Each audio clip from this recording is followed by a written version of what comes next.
السلام علیکم دوستو، ویلکم ٹو اسلام قصص چینل۔ آج کی اسٹوری میں ہم آپ کو بتائیں گے کہ صلح حدیبیہ کا معاہدہ کس طریقے سے طے پایا تھا۔ حضرت مسعود بن مخرمہ اور مروان رضی اللہ عنہ فرماتے ہیں کہ نبی کریم صلی اللہ علیہ وآلہ وسلم صلح حدیبیہ کے موقع پر مدینہ سے روانہ ہوئے۔ راستے میں ایک جگہ نبی کریم صلی اللہ علیہ وآلہ وسلم نے فرمایا کہ خالد بن ولید رضی اللہ عنہ قریش کے سواروں کی جماعت لے کر مقام غمیم پر حالات معلوم کرنے کے لیے آئے ہوئے ہیں، لہذا تم دائیں طرف کو ہو جاؤ۔ اللہ کی قسم، حضرت خالد بن ولید رضی اللہ عنہ کو نبی کریم صلی اللہ علیہ وآلہ وسلم کے قافلے کی خبر اس وقت ہوئی جبکہ یہ لوگ عین ان کے سر پر پہنچ گئے اور انہیں اس قافلے کا غبار نظر آیا۔ جب حضرت خالد بن ولید رضی اللہ عنہ کو پتہ چلا تو انہوں نے گھوڑا دوڑا کر قریش کو آپ کی آمد کی اطلاع دی۔ آپ صلی اللہ علیہ وآلہ وسلم چلتے رہے یہاں تک کہ جب آپ اس گھاٹی پر پہنچے جہاں سے مکہ کی طرف راستہ جاتا تھا تو آپ کی اونٹنی بیٹھ گئی۔ اس اونٹنی کا نام قصوہ تھا۔ لوگوں نے کہا اسے اٹھانے کے لیے عرب کے رواج کے مطابق ہل ہل کہا، لیکن وہ بیٹھی رہی تو لوگوں نے کہا قصوہ اڑ گئی، قصوہ اڑ گئی۔ آپ نے فرمایا کہ قصوہ اڑی نہیں ہے اور نہ اس طرح اڑ جانا اس کی عادت ہے، بلکہ اس کو اسی ذات نے روکا ہے جس نے ہاتھیوں کو روکا تھا، یعنی اللہ نے۔ پھر آپ نے فرمایا قسم ہے اس ذات کی جس کے قبضے میں میری جان ہے، کفار مکہ مجھ سے جو بھی تجویز کا مطالبہ کریں گے جس سے وہ اللہ کی قابل احترام چیزوں کی تعظیم کر رہے ہوں گے، میں ان کی ایسی تجویز کو ضرور مان لوں گا۔ پھر آپ نے اس اونٹنی کو جھڑکا تو فوراً کھڑی ہو گئی۔ پھر آپ نے مکہ کا راستہ چھوڑ دیا اور وادی حدیبیہ کے آخری کنارے پر پڑاؤ ڈالا جہاں ایک چشمے میں سے تھوڑا تھوڑا پانی نکل رہا تھا۔ صحابہ رضی اللہ عنہ نے آپ صلی اللہ علیہ وسلم سے پیاس کی شکایت کی۔ آپ نے اپنے ترکش سے ایک تیر نکال کر دیا اور فرمایا کہ اسے اس چشمے میں گاڑ دو۔ صحابہ رضی اللہ عنہ نے اس تیر کو اس چشمے میں گاڑ دیا۔ جب تک وہ صحابہ رضی اللہ عنہ وہاں رہے اس چشمے سے پانی جوش مارتا ہوا نکلتا رہا اور صحابہ رضی اللہ عنہ سے خوب سیراب ہوتے رہے۔ آپ صلی اللہ علیہ وآلہ وسلم اور صحابہ کرام رضی اللہ عنہ وادی حدیبیہ میں ٹھہرے ہوئے تھے کہ اس میں بدیل بن ورقہ اپنی قوم خزاع کی ایک جماعت کو لے کر آئے اور یہ لوگ اہل تہامہ میں سے آپ کے سب سے زیادہ خیر خواہ تھے۔ انہوں نے کہا میں قعب بن لوی اور عامر بن لوی کے پاس سے آ رہا ہوں۔ انہوں نے حدیبیہ کے چشموں پر پڑاؤ ڈالا ہوا ہے اور وہ لڑنے کے لیے پوری طرح تیار ہو کر سارا سامان لے کر آئے ہیں، حتیٰ کہ ان کے ساتھ بیائی ہوئی اونٹنیاں ہیں، یعنی بچے والی اونٹنیاں ہیں جو بچوں کو جنم دینے والی ہیں۔ وہ آپ سے لڑنا چاہتے ہیں اور آپ کو بیت اللہ سے رکیں گے۔ آپ نے فرمایا ہم کسی سے لڑنے کے لیے نہیں آئے بلکہ ہم تو عمرہ کرنے آئے ہیں۔ ہم بہت حیران ہیں کہ وہ لڑائی کے لیے تیار ہو کر آ گئے ہیں، حالانکہ لڑائیوں نے تو قریش کو بہت تھکا دیا ہے اور ان کو بہت نقصان پہنچایا ہے۔ اگر وہ چاہیں تو میں ان سے ایک عرصے تک کے لیے صلح کرنے کو تیار ہوں۔ ایک عرصے میں وہ میرے اور لوگوں کے درمیان کوئی مداخلت نہیں کریں گے اور میں اس عرصے میں دوسرے لوگوں کو دعوت دیتا رہوں گا۔ اگر دعوت دے کر میں لوگوں پر غالب آ گیا اور لوگ میرے دین میں داخل ہو گئے تو پھر قریش کی مرضی ہے، اگر وہ چاہیں تو وہ بھی اس دین میں داخل ہو جائیں جس میں دوسرے لوگ داخل ہوئے ہوں گے، اور اگر میں غالب نہ آیا اور دوسرے لوگوں نے غالب آ کر مجھے ختم کر دیا تو پھر یہ لوگ آرام سے رہیں گے، اور اگر وہ صلح کرنے سے انکار کر دیں تو اس ذات کی قسم جس کے قبضے میں میری جان ہے میں ان سے اس دین کے لیے ضرور لڑوں گا یہاں تک کہ میری گردن میرے جسم سے الگ ہو جائے۔ حضرت بدیل نے کہا آپ جو کچھ کہہ رہے ہیں وہ سب اہل مکہ کو پہنچا دوں گا۔ چنانچہ حضرت بدیل وہاں سے چل کر قریش کے پاس پہنچے اور ان سے کہا ہم آپ صلی اللہ علیہ وسلم کے پاس سے آ رہے ہیں اور ہم نے ان کو ایک بات کہتے ہوئے سنا ہے، اگر آپ چاہیں تو ہم آپ کو ان کی بات پیش کر دیتے ہیں۔ اہل مکہ کے نادان قسم کے لوگوں نے کہا ہمیں ان کی کوئی بات بتانے کی ضرورت نہیں ہے، لیکن ان میں سے سمجھدار لوگوں نے کہا تم نے ان سے جو سنا ہے وہ ہمیں ضرور بتاؤ، اور ان سب کو آپ صلی اللہ علیہ وآلہ وسلم کی ساری بتائی ہوئی باتیں بتا دیں۔ تو حضرت عروہ بن مسعود نے کھڑے ہو کر کہا کہ کیا میں تمہارے لیے والد کا درجہ نہیں رکھتا ہوں؟ انہوں نے کہا رکھتے ہیں۔ عروہ نے کہا کیا تم میرے لیے اولاد کی طرح نہیں ہو؟ انہوں نے کہا ہاں ہیں۔ عروہ نے کہا کیا تمہیں میرے بارے میں کوئی شک یا شبہ ہے؟ انہوں نے کہا نہیں۔ عروہ نے کہا تمہیں معلوم نہیں کہ میں نے اہل عکاظ کو تمہاری مدد کے لیے آمادہ کیا تھا اور جو لوگ میرے زیر اطاعت تھے ان کو لے کر تمہاری مدد کے لیے آ گیا تھا؟ عروہ نے کہا کہ اس آدمی یعنی نبی کریم صلی اللہ علیہ وسلم نے تمہارے سامنے ایک بھلی اور اچھی تجویز پیش کی ہے، تم اس کو قبول کر لو اور مجھے اس سلسلے میں بات کرنے کے لیے ان کے پاس جانے دو۔ مکہ والوں نے کہا ضرور جاؤ۔ چنانچہ عروہ حضور نبی کریم صلی اللہ علیہ وسلم کے پاس گئے اور آپ صلی اللہ علیہ وسلم سے بات کرنے لگے۔ حضور صلی اللہ علیہ وسلم نے جو کچھ بدیل کو فرمایا تھا وہی آپ نے ان سے بھی کہہ دیا۔ تو اس پر عروہ نے کہا اے محمد صلی اللہ علیہ وسلم آپ ہی بتائیے کہ اگر آپ نے اپنی قوم کو جڑ سے اکھاڑ پھینکا تو کیا آپ نے سنا ہے کہ آپ سے پہلے عرب کے کسی آدمی نے اپنے خاندان کو والوں کو جڑ سے اکھاڑ دیا ہو؟ اور اگر دوسری صورت یعنی قریش تم پر غالب آ گئے، یعنی آپ صلی اللہ علیہ وسلم پر غالب آ گئے، میں تمہارے ساتھ قابل اعتماد اور وفادار لوگوں کا مجمع نہیں دیکھ رہا ہوں، بلکہ ادھر ادھر کے متفرق لوگوں کی بھیڑ ہے جو جنگ شروع ہوتے ہی تمہیں چھوڑ کر بھاگ جائیں گے، یعنی آپ صلی اللہ علیہ وسلم۔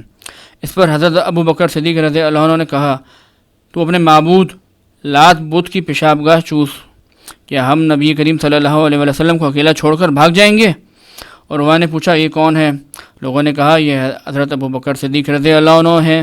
عروہ نے کہا قسم ہے اس ذات کی جس کے قبضے میں میری جان ہے، اگر تمہارا مجھ پر احسان نہ ہوتا جس کا میں اب تک بدلہ نہیں دے سکا تو میں تمہاری اس بات کا جواب ضرور دیتا۔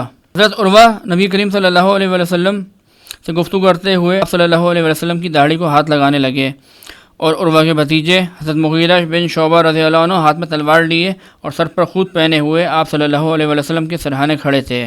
جب بھی عروہ آپ صلی اللہ علیہ وسلم کی داڑھی کی طرف ہاتھ بڑھاتے تو حضرت مغیرہ اس کے ہاتھ کو تلوار کے دستے مارتے اور کہتے آپ صلی اللہ علیہ وسلم کی داڑھی مبارک سے اپنے ہاتھ دور رکھو۔ چنانچہ عروہ نے سر اٹھا کر پوچھا یہ آدمی کون ہے؟ لوگوں نے بتایا یہ مغیرہ بن شعبہ رضی اللہ عنہ ہے۔ عروہ نے کہا او غدار، کیا میں تیری غداری کو ابھی تک نہیں بھگت رہا ہوں؟ یعنی تم نے جو قتل کیا تھا اس کا خون بہا میں ابھی تک دے رہا ہوں، اور جو تم نے مال لوٹا تھا اس کا تاوان اب تک بھر رہا ہوں۔ حضرت مغیرہ رضی اللہ عنہ زمانہ جاہلیت میں قوم کے ساتھ سفر میں گئے تھے، ان کو قتل کر کے اور ان کا مال لے کر نبی کریم صلی اللہ علیہ وسلم کی خدمت میں آ گئے تھے اور مسلمان ہو گئے تھے۔ آپ صلی اللہ علیہ وسلم نے ان سے صاف فرمایا تھا کہ تمہارا اسلام تو قبول ہے لیکن تم جو مال لائے ہو اس سے میرا کوئی تعلق نہیں۔ عروہ کا اشارہ اسی قصے کی طرف تھا۔ پھر حضرت عروہ آپ صلی اللہ علیہ وسلم کے صحابہ رضی اللہ عنہ کو بڑے غور سے دیکھنے لگے۔ وہ کہتے ہیں اللہ کی قسم آپ صلی اللہ علیہ وسلم جب بھی تھوکتے تو اسے کوئی نہ کوئی صحابی اپنے ہاتھ میں لے لیتا اور اس کو اپنے چہرے اور جسم پر مل لیتا، اور آپ صلی اللہ علیہ وسلم جب انہیں کسی کام کرنے کا حکم دیتے تو صحابہ رضی اللہ عنہ سے فوراً کرتے، اور جب آپ صلی اللہ علیہ وسلم وضو فرماتے تو آپ کے وضو کے پانی کو لینے کے لیے صحابہ رضی اللہ عنہ ایک دوسرے پر ٹوٹ پڑتے اور لڑنے کے قریب ہو جاتے، اور جب آپ گفتگو فرماتے تو صحابہ رضی اللہ عنہ آپ کے سامنے اپنی آوازیں پست کر لیتے، اور صحابہ رضی اللہ عنہ کے دل میں آپ کی اتنی عظمت تھی کہ وہ آپ کو نظر بھر کر نہیں دیکھتے تھے۔ چنانچہ اور وہ اپنے ساتھیوں کے پاس واپس گئے اور ان سے یہ کہا کہ میں بڑے بڑے بادشاہوں کے دربار میں گیا ہوں، کیسر، کسرا اور نجاشی کے دربار میں گیا ہوں، اللہ کی قسم میں نے ایسا کوئی بادشاہ نہیں دیکھا جس کی تعظیم اس کے درباری اتنی کرتے ہوں جتنی محمد نبی کریم صلی اللہ علیہ وسلم کے صحابہ رضی اللہ عنہ آپ صلی اللہ علیہ وسلم کی کرتے ہیں، اور انہوں نے تمہارے سامنے ایک اچھی تجویز پیش کی ہے، تم اسے قبول کر لو۔ اس کے بعد بنو کنانہ کے ایک آدمی نے کہا مجھے ان کے پاس جانے دو، تو مکہ والوں نے کہا ضرور جاؤ۔ جب یہ آدمی نبی کریم صلی اللہ علیہ وسلم اور صحابہ کرام رضی اللہ عنہ کے قریب پہنچا تو آپ صلی اللہ علیہ وسلم نے فرمایا یہ فلاں آدمی ہے اور یہ اس قوم کا آدمی ہے جو قربانی کے اونٹوں کی بڑی تعظیم کرتے ہیں، لہٰذا تم جو قربانی کے اونٹ لے کر آئے ہو وہ اس کے سامنے کھڑے کر دو۔ چنانچہ وہ اونٹ اس کے سامنے کھڑے کر دیے گئے اور لوگوں نے لبیک پڑھتے ہوئے اس کا استقبال کیا۔ نے جب یہ منظر دیکھا تو اس نے کہا سبحان اللہ، ان لوگوں کو تو بیت اللہ سے ہرگز نہیں روکنا چاہیے۔ تو اس آدمی نے اپنے ساتھیوں کو واپس جا کر ہی کہا کہ میں یہ منظر دیکھ کر آیا ہوں کہ صحابہ رضی اللہ عنہ نے قربانی کے اونٹوں کے گلے میں قلادہ یعنی ہار ڈالا ہوا ہے اور ان کے کوہان کو زخمی کیا ہوا ہے۔ اس زمانے میں قربانی کے اونٹ کے ساتھ یہ دو کام کیے جاتے تھے تاکہ ان نشانیوں سے ہر ایک کو پتہ چل جائے کہ یہ قربانی کا اونٹ ہے، یعنی وہ لوگ عمرہ کے لیے تیار ہو کر آئے ہیں، اس لیے میری رائے نہیں ہے کہ ان لوگوں کو بیت اللہ سے روکا جائے۔ ان میں سے مکرز بن حفص نامی ایک آدمی کھڑا ہوا اور اس نے کہا ذرا مجھے ان کے پاس جانے دو۔ لوگوں نے کہا ضرور جاؤ۔ جب وہ آپ صلی اللہ علیہ وسلم کے قریب آیا تو آپ صلی اللہ علیہ وسلم نے فرمایا یہ تو مکرز ہے، یہ بڑا بدکار آدمی ہے۔ وہ آ کر آپ صلی اللہ علیہ وسلم سے باتیں کرنے لگا کہ اتنے میں سہیل بن عمرو آ گئے تو آپ صلی اللہ علیہ وسلم نے ان کے نام سے نیک فال لیتے ہوئے کہا اب تمہارا کام آسان ہو گیا ہے۔ آپ صلی اللہ علیہ وسلم نے لکھنے والے کو بلایا اور اسے فرمایا لکھو بسم اللہ الرحمن الرحیم۔ سہیل رضی اللہ عنہ نے کہا مجھے تو پتہ نہیں کہ رحمان کون ہوتا ہے، اس لیے آپ بسم کا اللہم لکھیں جیسے پہلے لکھا کرتے تھے۔ صحابہ رضی اللہ عنہ نے کہا نہیں نہیں، ہم تو صرف بسم اللہ الرحمن الرحیم لکھیں گے۔ اس پر آپ صلی اللہ علیہ وسلم نے فرمایا کوئی بات نہیں، بسم کا اللہم لکھ دو۔ پھر آپ نے فرمایا یہ لکھو ھذا ما قاض علیہ محمد الرسول اللہ، کہ یہ وہ صلح نامہ ہے جس کا محمد الرسول اللہ صلی اللہ علیہ وسلم نے فیصلہ کیا ہے۔ تو سہیل نے کہا اگر ہم یہ مان لیتے کہ آپ اللہ کے رسول ہیں تو نہ ہم آپ کو بیت اللہ سے روکتے اور نہ ہم آپ سے جنگ کرتے۔ صلح نامہ میں وہ بات لکھی جاتی ہے جو فریقین کو تسلیم ہو، اس لیے محمد بن عبداللہ لکھو۔ حضور صلی اللہ علیہ وسلم نے فرمایا اللہ کی قسم چاہے تم نہ مانو ہوں تو میں اللہ کا رسول، لیکن محمد بن عبداللہ لکھ دو۔ حضرت زہری فرماتے ہیں کہ آپ صلی اللہ علیہ وسلم کافروں کی ہر بات اس لیے مان رہے تھے کیونکہ قصوہ اونٹنی کے بیٹھ جانے پر آپ نے اللہ سے یہ عہد کیا تھا کہ کفار مکہ مجھ سے جو بھی تجویز کا مطالبہ کریں گے اس سے وہ اللہ کی قابل احترام چیزوں کو تعظیم کر رہے ہوں گے تو میں ان کی ایسی ہر تجویز کو ضرور مان لوں گا۔ آپ صلی اللہ علیہ وسلم نے اس سے فرمایا کہ صلح کی شرط یہ ہوگی کہ تم ہمیں بیت اللہ کا طواف کرنے دو گے۔ سہیل نے کہا کہ اگر آپ اسی سال بیت اللہ کا طواف کریں گے تو سارے عرب میں یہ بات مشہور ہو جائے گی کہ ہم مکہ والے آپ سے دب گئے، اس لیے آپ اس سال نہ کریں، اگلے سال کر لینا۔ چنانچہ یہ بات صلح نامہ میں لکھی گئی کہ اگلے سال طواف اور عمرہ کریں گے۔ سہیل نے کہا صلح نامہ کی ایک شرط یہ ہوگی ہم میں سے جو آدمی بھی آپ کے پاس چلا جائے گا چاہے وہ آپ کے دین پر ہو آپ اسے ہمارے پاس واپس کر دیں گے۔ مسلمانوں نے کہا سبحان اللہ، یہ کیسے ہو سکتا ہے کہ وہ مسلمان ہو کر ہمارے پاس آئے اور اسے مشرکوں کے پاس واپس کر دیا جائے؟ ابھی یہ بات ہو رہی تھی کہ سہیل بن عمرو کے بیٹے حضرت ابو جندل رضی اللہ عنہ بیڑیوں میں چلتے ہوئے آئے۔ یہ مکہ کے نیچے والے حصے میں قید تھے، وہاں سے کسی طرح نکل کر آ گئے اور گرتے پڑتے مسلمانوں کے مجمع میں پہنچ گئے۔ سہیل نے کہا اے محمد صلی اللہ علیہ وسلم، میرا مطالبہ یہ ہے کہ صلح کی اس شرط کے مطابق آپ سب سے پہلے مجھے یہ آدمی واپس کریں۔ حضور صلی اللہ علیہ وسلم نے فرمایا ابھی تو صلح نامہ کی تحریر پوری نہیں ہوئی، لہذا ابھی تو معاہدہ نہیں ہوا۔ سہیل نے کہا اللہ کی قسم پھر تو میں آپ سے ہرگز صلح نہیں کروں گا۔ حضور صلی اللہ علیہ وسلم نے فرمایا تم اسے میری وجہ سے چھوڑ دو۔ سہیل نے کہا نہیں، میں اسے آپ کی وجہ سے نہیں چھوڑ سکتا ہوں۔ حضور صلی اللہ علیہ وسلم نے فرمایا ایسا نہ کرو، چھوڑ دو۔ سہیل نے کہا نہیں، میں نہیں چھوڑ سکتا۔ اس پر مقرظ نے کہا اچھا ہم اسے آپ کی وجہ سے چھوڑ دیتے ہیں۔ حضرت ابو جندل رضی اللہ عنہ نے کہا اے مسلمانوں، میں مسلمان ہو کر آیا تھا اور اب مجھے مشرکوں کی طرف واپس کیا جا رہا ہے، کیا تم دیکھ نہیں رہے ہو کہ میں کتنی مصیبتیں اٹھا رہا ہوں؟ اور واقعی انہیں اللہ کی خاطر سخت مصیبتیں پہنچائی گئی تھیں۔ حضرت عمر رضی اللہ عنہ فرماتے ہیں کہ میں نے حضور صلی اللہ علیہ وسلم کی خدمت میں آ کر عرض کیا کہ کیا آپ اللہ کی برحق نبی نہیں ہیں؟ حضور صلی اللہ علیہ وسلم نے فرمایا ہوں۔ پھر میں نے کہا کہ ہم حق پر اور ہمارا دشمن باطل پر نہیں ہے؟ آپ نے فرمایا ہاں تم ٹھیک کہتے ہو۔ میں نے کہا پھر ہم کیوں اتنا دب کر صلح کریں؟ آپ نے فرمایا اللہ کا رسول ہوں اور اس کی نافرمانی نہیں کر سکتا ہوں اور وہی میرا مددگار ہے۔ میں نے کہا کہ آپ نے ہم سے یہ نہیں فرمایا تھا کہ ہم بیت اللہ جا کر اس کا طواف کریں گے؟ آپ نے فرمایا ہاں میں نے کہا تھا، لیکن کیا میں نے تم کو یہ بھی نہیں کہا تھا کہ ہم اسی سال بیت اللہ جائیں گے؟ میں نے عرض کیا نہیں۔ آپ نے فرمایا تم بیت اللہ ضرور جاؤ گے اور اس کا طواف کرو گے۔ حضرت عمر رضی اللہ عنہ فرماتے ہیں کہ میں حضرت ابو بکر صدیق رضی اللہ عنہ کے پاس گیا اور ان سے کہا اے ابو بکر، کیا یہ اللہ کے برحق نبی نہیں ہے؟ انہوں نے کہا ہے۔ تو میں نے کہا کہ ہم حق پر اور ہمارا دشمن باطل پر نہیں ہے؟ حضرت ابو بکر صدیق رضی اللہ عنہ نے کہا ہاں تم ٹھیک کہتے ہو۔ میں نے کہا پھر ہم کیوں اتنا دب کر صلح کریں؟ حضرت ابو بکر صدیق رضی اللہ عنہ نے کہا اے آدمی، وہ اللہ کے رسول ہیں اور وہ اللہ کی نافرمانی نہیں کر سکتے اور اللہ ان کا مددگار ہے، تم ان کا دامن مضبوطی سے تھامے رکھو، اللہ کی قسم وہ حق پر ہیں۔ میں نے کہا کیا انہوں نے ہم سے یہ نہیں فرمایا تھا کہ ہم بیت اللہ جا کر اس کا طواف کریں گے؟ انہوں نے کہا ہاں انہوں نے کہا تھا صلی اللہ علیہ وسلم، لیکن کیا انہوں نے تم کو یہ بھی کہا تھا کہ تم اسی سال بیت اللہ جاؤ گے؟ میں نے کہا نہیں۔ انہوں نے کہا تم بیت اللہ ضرور جاؤ گے، اس کا طواف کرو گے۔ حضرت عمر رضی اللہ عنہ فرماتے ہیں کہ میں نے اپنی اس گستاخی کی معافی کے لیے بہت اعمال خیر کیے۔ صلی اللہ علیہ وسلم جب صلح نامہ کی لکھائی سے فارغ ہوئے تو آپ نے اپنے صحابہ رضی اللہ عنہ سے فرمایا اٹھو اپنی قربانی ذبح کرو، پھر اپنے سر منڈوا لو۔ راوی کہتے ہیں کہ اللہ کی قسم کوئی آدمی بھی کھڑا نہ ہوا حتیٰ کہ آپ نے یہ حکم 3 مرتبہ فرمایا۔ جب ان میں سے کوئی بھی کھڑا نہ ہوا تو حضور صلی اللہ علیہ وسلم حضرت ام سلمہ رضی اللہ عنہ کے پاس تشریف لے گئے اور لوگوں کی طرف سے آپ کو جو پریشانیاں پیش آ رہی تھیں وہ ان کو بتائیں۔ تو انہوں نے کہا اے اللہ کے نبی، کیا آپ یہ کروانا چاہتے ہیں؟ آپ باہر تشریف لے جائیں اور ان میں سے کسی سے کوئی بات نہ کریں بلکہ اپنی قربانی ذبح کریں اور اپنے نائی کو بلوا کر سر منڈوا لیں۔ چنانچہ آپ باہر تشریف لائے اور ان میں سے کسی سے کوئی بات نہ کی اور اپنی قربانی کو ذبح کیا اور آپ نے نائی کو بلا کر اپنے بال منڈوائے۔ جب صحابہ رضی اللہ عنہ نے یہ دیکھا تو انہوں نے بھی کھڑے ہو کر اپنی قربانیاں ذبح کیں اور ایک دوسرے کے بال مونڈے، اور رنج اور غم کے مارے یہ حال تھا کہ ایسا لگ رہا تھا کہ جیسے ایک دوسرے کو قتل کر دیں گے۔ پھر آپ کے پاس چند مومن عورتیں آئیں جن کے متعلق اسی وقت اللہ تعالیٰ نے یہ آیت نازل فرمائی، اے ایمان والو، جب آئے تمہارے پاس ایمان والی عورتیں وطن چھوڑ کر تو ان کو جانچ لو، اللہ خوب جانتا ہے ان کے ایمان کو، پھر اگر جانو کہ وہ ایمان پر ہیں تو مت پھیرو ان کو کافروں کی طرف، نہ یہ عورتیں حلال ہیں ان کافروں کو اور نہ وہ کافر حلال ہیں ان عورتوں کو، اور دے دو ان کافروں کو جو ان کا خرچ ہوا ہے۔ گناہ نہیں تم کو کہ نکاح کر لو ان عورتوں سے جب ان کو دو ان کے مہر، اور نہ رکھو اپنے قبضے میں ناموس کافر عورتوں کے۔ چنانچہ اسی حکم کی وجہ سے حضرت عمر رضی اللہ عنہ نے اپنی 2 عورتوں کو طلاق دے دی جو مشرک تھیں۔ ان میں سے ایک سے معاویہ بن ابی سفیان نے اور دوسری سے صفوان بن امیہ نے شادی کی۔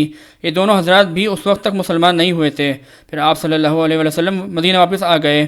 اتنے میں قریش کے ابو بصیر رضی اللہ عنہ مسلمان ہو کر آپ کے پاس آ گئے۔ مکہ والوں نے ان کو واپس بلانے کے لیے 2 آدمی بھیجے کہ آپ نے ہم سے جو معاہدہ کیا ہے اسے پورا کریں۔ آپ نے حضرت ابو بصیر رضی اللہ عنہ کو ان دونوں کے حوالے کر دیا۔ وہ دونوں ان کو لے کر وہاں سے چل پڑے، یہاں تک کہ ذوالحلیفہ پہنچ کر ٹھہر گئے اور کھجوریں کھانے لگے۔ حضرت ابو بصیر رضی اللہ عنہ نے ان دونوں میں سے ایک سے کہا، اے فلانے، مجھے تمہاری تلوار بڑی عمدہ نظر آ رہی ہے۔ اس نے نایام سے تلوار نکال کر کہا، ہاں اللہ کی قسم، یہ تو بہت عمدہ تلوار ہے اور میں نے اسے بہت لوگوں پر آزمایا ہے۔ حضرت ابو بصیر رضی اللہ عنہ نے کہا، مجھے دکھاؤ، میں اسے دیکھوں۔ اس نے تلوار ان کے حوالے کر دی۔ انہوں نے اس پر تلوار کا ایسا وار کیا کہ وہ وہیں ٹھنڈا ہو گیا۔ دوسرا وہاں سے مدینہ کی طرف بھاگا اور دوڑتا ہوا مسجد نبی صلی اللہ علیہ وسلم میں داخل ہوا۔ حضور صلی اللہ علیہ وسلم نے اسے دیکھ کر فرمایا، اس نے کوئی گھبراہٹ کی چیز دیکھی ہے؟ جب وہ حضور صلی اللہ علیہ وسلم کی خدمت میں پہنچا تو اس نے کہا، میرا ساتھی تو مارا جا چکا ہے، اب میرا نمبر ہے۔ اس کے بعد ابو بصیر رضی اللہ عنہ پہنچے اور عرض کیا، اے اللہ کے نبی صلی اللہ علیہ وسلم، اللہ تعالیٰ نے آپ کا عہد پورا کروا دیا کہ آپ نے تو مجھے واپس کر دیا تھا، اب اللہ تعالیٰ نے مجھے ان لوگوں سے چھٹکارا دلایا ہے۔ حضور صلی اللہ علیہ وسلم نے فرمایا، اس کی ماں کا ستیہ ناس ہو، یہ لڑائی بھڑکانے والا ہے، کاش کوئی اسے سنبھالنے والا ہوتا۔ حضرت ابو بصیر رضی اللہ عنہ نے یہ سنا تو مجھ سمجھ گئے کہ اب بھی اگر مکہ سے ان کو کوئی لینے آیا تو حضور صلی اللہ علیہ وسلم ان کو واپس کریں گے۔ چنانچہ وہاں سے چل کر سمندر کے کنارے ایک جگہ آ پڑے۔ حضرت ابو جندل بن سہیل بن عمر رضی اللہ عنہ کے مکہ والوں سے چھوٹ کر حضرت ابو بصیر رضی اللہ عنہ کے پاس آ گئے۔ اسی طرح قریش کا جو شخص بھی مسلمان ہوتا وہ حضرت ابو بصیر رضی اللہ عنہ سے جا ملتا۔ چند روز میں ایک یہ مختصر سی جماعت ہو گئی۔ اللہ کی قسم، ان لوگوں کو جب خبر ملتی کہ قریش کا کوئی تجارتی قافلہ ملک شام جا رہا ہے تو اس پر ٹوٹ پڑتے، ان کو قتل کر دیتے اور ان کا مال لے لیتے، حتیٰ کہ کفار قریش نے پریشان ہو کر حضور صلی اللہ علیہ وسلم کی خدمت میں اللہ تعالیٰ کا اور رشتہ داری کا واسطہ دے کر آدمی بھیجا کہ اس بے سری جماعت کو آپ اپنے پاس بلا لیں تاکہ یہ معاہدہ میں داخل ہو جائیں اور ہمارے لیے آنے جانے کا راستہ کھلے، اور اس کے بعد جو بھی آپ کے پاس آئے گا اسے امن ہے، ہم اسے واپس نہ لیں گے۔ چنانچہ حضور صلی اللہ علیہ وسلم نے آدمی بھیج کر ان کو مدینہ بلوا لیا۔ اس پر اللہ تعالیٰ نے یہ آیت نازل فرمائی، اور وہی ہے جس نے روک رکھا ان کے ہاتھوں کو تم سے اور تمہارے ہاتھوں کو ان سے۔ ان کافروں کی ضد یہ تھی کہ انہوں نے نہ تو حضور صلی اللہ علیہ وسلم کے نبی ہونے کا اقرار کیا اور نہ بسم اللہ الرحمن الرحیم لکھے جانے کا مانا، اور مسلمانوں کے اور بیت اللہ کے درمیان رکاوٹ بن گئے۔ حضرت عروہ رضی اللہ عنہ بیان فرماتے ہیں کہ صلح حدیبیہ کے موقع پر حضور صلی اللہ علیہ وسلم کے حدیبیہ قیام فرمانے کی وجہ سے قریش گھبرا گئے۔ حضور صلی اللہ علیہ وسلم نے مناسب سمجھا کہ اپنے صحابہ رضی اللہ عنہ میں سے کسی کو قریش کے پاس بھیجیں۔ چنانچہ آپ نے قریش کے پاس بھیجنے کے لیے حضرت عمر بن خطاب رضی اللہ عنہ کو بلایا۔ انہوں نے عرض کیا، یا رسول اللہ صلی اللہ علیہ وسلم، آپ کے ارشاد پر عمل کرنے سے مجھے انکار نہیں ہے، لیکن میں اہل مکہ کے نزدیک سب سے زیادہ مبغوض ہوں۔ انہوں نے مجھے کوئی تکلیف پہنچائی تو مکہ میں میرے خاندان بنو عدی میں سے ایسا کوئی نہیں رہے جو میرا دفاع کرے اور میری وجہ سے ناراض ہو۔ آپ حضرت عثمان رضی اللہ عنہ کو بھیج دیں کیونکہ ان کا خاندان مکہ میں ہے، تو جو پیغام آپ بھیجنا چاہتے ہیں وہ اہل مکہ کو پہنچا دیں گے۔ چنانچہ حضور صلی اللہ علیہ وسلم نے حضرت عثمان بن عفان رضی اللہ عنہ کو بلا کر قریش کی طرف بھیجا اور ان سے فرمایا کہ انہیں یہ بتا دو کہ ہم کسی سے لڑنے کے لیے نہیں آئے ہیں، ہم تو صرف عمرہ کرنے آئے ہیں، اور ان کو اسلام کی دعوت دینا۔ اور آپ نے حضرت عثمان رضی اللہ عنہ کو یہ بھی حکم دیا کہ مکہ میں جو مومن مرد اور عورتیں ہیں، حضرت عثمان رضی اللہ عنہ ان کے پاس جا کر ان کو فتح کی خوشخبری سنا دیں اور ان کو بتا دیں کہ اللہ تعالیٰ عنقریب مکہ میں اپنے دین کو ایسا غالب کر دیں گے کہ پھر کسی کو اپنا ایمان چھپانے کی ضرورت نہیں ہوگی۔ یہ خوشخبری دے کر آپ مکہ کے کمزور مسلمانوں کو ایمان پر جمانا چاہتے تھے۔ راوی کہتے ہیں کہ حضرت عثمان رضی اللہ عنہ تشریف لے گئے مکہ کے مقام بلدہ میں ان کا قریش کی ایک جماعت پر گزر ہوا۔ قریش نے پوچھا، کہاں جا رہے ہو؟ انہوں نے کہا، حضور صلی اللہ علیہ وسلم نے مجھے تمہارے پاس بھیجا ہے تاکہ میں تمہیں اللہ تعالیٰ کی طرف اور اسلام کی طرف دعوت دوں اور تمہیں بتا دوں کہ ہم کسی سے لڑنے نہیں آئے، ہم تو صرف عمرہ کرنے کے لیے آئے ہیں، جیسے حضور صلی اللہ علیہ وسلم نے فرمایا تھا۔ انہوں نے ویسے ان کو دعوت دی۔ انہوں نے کہا، ہم نے آپ کی بات سن لی ہے، جاؤ اپنا کام کرو۔ ابان بن سعید بن آس نے کھڑے ہو کر حضرت عثمان غنی رضی اللہ عنہ کا استقبال کیا اور ان کو اپنی پناہ میں لیا، اور حضرت عثمان رضی اللہ عنہ کو اپنے گھوڑے پر آگے بٹھا کر مکہ تشریف لے گئے۔ پھر قریش نے بدیل بن ورقہ خزائی اور قبیلہ بنو کنانہ کے ایک شخص کو حضور صلی اللہ علیہ وسلم کے پاس بھیجا۔ اس کے بعد عروہ بن مسعود ثقفی آئے۔ حضرت ابن عباس رضی اللہ عنہ فرماتے ہیں کہ حضرت عمر رضی اللہ عنہ نے فرمایا کہ حضور صلی اللہ علیہ وسلم نے اہل مکہ سے دب کر صلح کی اور ان کی ساری باتیں مان لیں۔ اگر حضور صلی اللہ علیہ وسلم کسی اور کو امیر بنا کر بیچتے اور وہ اس طرح کرتا جیسے حضور صلی اللہ علیہ وسلم نے کیا تو میں ایسی کوئی بات نہ سنتا اور نہ مانتا۔ آپ نے ان کی شرط بھی مان لی تھی کہ جو کافر مسلمان ہو کر مسلمانوں کے پاس جائے گا مسلمان اسے واپس کر دیں گے، اور جو مسلمان نعوذ باللہ من ذالک کافر ہو کر کافروں کے پاس جائے گا کافر اسے واپس نہیں کریں گے۔ حضرت ابو بکر صدیق رضی اللہ عنہ فرماتے تھے اسلام میں فتح حدیبیہ سے بڑی کوئی فتح نہیں ہے۔ محمد صلی اللہ علیہ وسلم اور ان کے عرب کے درمیان جو معاملہ تھا لوگ اسے سمجھ نہ سکے۔ بندے جلد بازی کرتے ہیں اور اللہ تعالیٰ ان کی طرح جلد بازی نہیں کرتے بلکہ اپنی ترتیب اور ارادے کے مطابق ہر کام کو اپنے مقرر کردہ وقت پر کرتے ہیں۔ یہ منظر ابھی میرے سامنے ہے کہ حجۃ الوداع کے موقع پر حضرت سہیل بن عمر رضی اللہ عنہ قربان گاہ میں کھڑے ہو کر قربانی کی اونٹنیاں حضور صلی اللہ علیہ وسلم کے قریب لے کر آ رہے تھے اور حضور صلی اللہ علیہ وسلم ان کو اپنے ہاتھ سے ذبح کر رہے تھے۔ پھر آپ نے نائی کو بلا کر اپنے بال منڈوائے تو میں نے دیکھا کہ حضرت سہیل رضی اللہ عنہ حضور صلی اللہ علیہ وسلم کے بالوں کو چن چن کر اپنی آنکھوں پر رکھ رہے تھے، اور میں یہ سوچ رہا تھا کہ یہ وہی سہیل رضی اللہ عنہ ہیں جنہوں نے صلح حدیبیہ کے موقع پر بسم اللہ الرحمن الرحیم کے اور محمد رسول اللہ صلی اللہ علیہ وسلم کے معاہدہ نامہ میں لکھے جانے سے انکار کیا تھا۔ یہ دیکھ کر میں نے اس اللہ کی تعریف کی جس نے ان کو اسلام کی ہدایت دی۔